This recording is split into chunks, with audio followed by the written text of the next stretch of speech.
నేపాల్‌లో జరిగిన ఫ్లడ్స్ కారణం వల్ల ఆల్మోస్ట్ 1300 ప్లస్ అయితే మిస్సింగ్ అని తెలిసింది కదా! అందులో మన ఇండియన్స్ కూడా ఉన్నారు. ఆల్మోస్ట్ 160 ప్లస్ అనమాట. అసలు దారుణంగా అయితే జరిగింది అన్‌ఎక్స్‌పెక్టెడ్‌గా. ఎంతమంది టూరిస్టులు గాని, బయట కంట్రీస్ వాళ్ళు కూడా వచ్చి సడెన్‌గా అయితే ఇలా జరిగిద్దని ఎవ్వరు ఎక్స్‌పెక్ట్ చేయలేదు. ఈవెన్ ఆ నేపాల్ పీపుల్ కూడా అంత పెద్ద ఐస్ బ్రేక్ అవుతుందని ఎవ్వరు ఎప్పుడు ఎక్స్‌పెక్ట్ చేయలేదు. అసలు ఈవెన్ నేపాల్ పీపుల్ కూడా ఎక్స్‌పెక్ట్ చేయలేదనమాట. సడెన్‌గా అయితే జరిగిపోయింది. సో, ఆల్మోస్ట్ ఇంతమంది మిస్ అయిపోవటం 1300 ప్లస్ ఇంకా అందులో మన ఇండియన్స్ కూడా చాలామంది అయితే ఉన్నారు. ఇదంతా నార్మల్‌గా చెప్తున్నదే 160 ప్లస్ అని.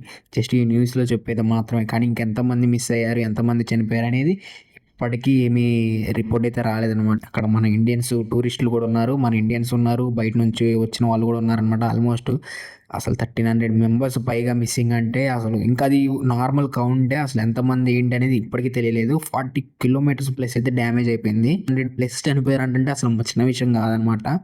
సో, ఎవరు ఎక్స్‌పెక్ట్ చేయలేదు ఇట్లా జరుగుతదని కూడా. ఆ దేవుడే చూసుకోవాలి ఇంకా.